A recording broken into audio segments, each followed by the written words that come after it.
Hello, my name is Yorkabiel Henok, and today I'm going to be talking about the disappearance of Ciham Ali. She was a young 15-year-old girl who was born in Los Angeles but grew up in Eritrea, and her case is one of many where Eritreans are held in captivity by the Eritrean government.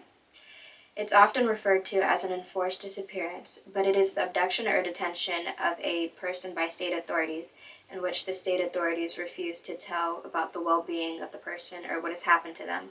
And this enforced disappearance can last up to many years, and in Ciham's case, it's been 12 years, and now she's at the age of 26 and there has been no new information about her well-being or case.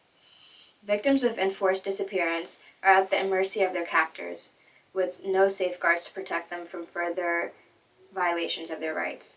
With no one to hold these political organizations accountable, the risk of being abused or tortured is inevitable.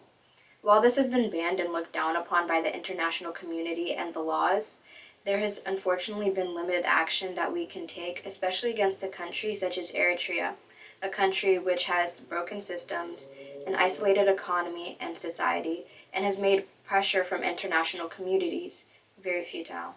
The story of Ciham Ali starts long before her arrest, with her father, Ali Abdu, who was the country's former Minister of Information, once a key member of President Erisat's cabinet. He fled the country in 2012, fearing for his life, as the president's rule became increasingly autocratic and totalitarian. A failed military coup, which Ali Abdu was suspected to be a part of, also made his situation extremely dire. This same year, in December of 2012, Ciham Ali also attempted to cross the borders of Eritrea into Sudan, where she was consequently arrested. While it is believed that her arrest is government retaliation against her father's actions, an interview with her uncle by CNN in 2018 revealed that she was actually trying to leave the country of Eritrea because of the forced national military service for young people starting at the age of 18. After completion of the 11th grade, there is mandatory conscription into the military for what would be your 12th grade year. It's a big contrast to the education systems we have here in the Western world, where the youth are provided with opportunities to pursue their goals and futures. This indefinite military draft has been a driving factor of many youth emigrants out of Eritrea. While it's only meant to be 18 months, more often than not, once you enter, your chances of never coming out are high.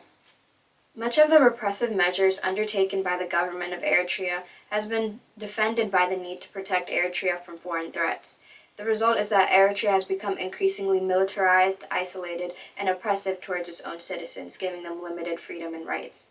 Much of the repressive nature and measures undertaken by the Eritrean government is often defended by the need to protect Eritrea from foreign threats.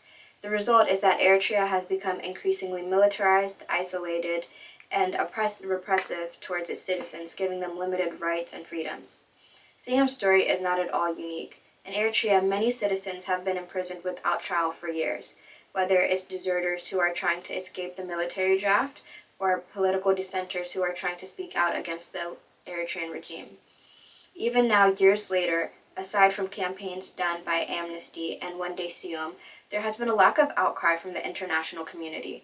The U.S. itself has done very little on her case and has seemingly neglected her because she's also an Eritrean citizen. There has been no leader breakthrough on her case for the past decade, leaving her family with just the memories of their daughter. And at the end of all this, all we can do is wish for the safe return of Ciham and the many others who have been imprisoned and held captive by the Eritrean government. Her family often talked about her aspirations to become a fashion designer when she grew up, and my heart goes out to the little girl who was robbed of all her dreams and aspirations. And hopefully this is an occurrence that'll never happen again, and there's much more active support by the international community and the Eritrean diaspora against the Eritrean regime. Thank you for watching.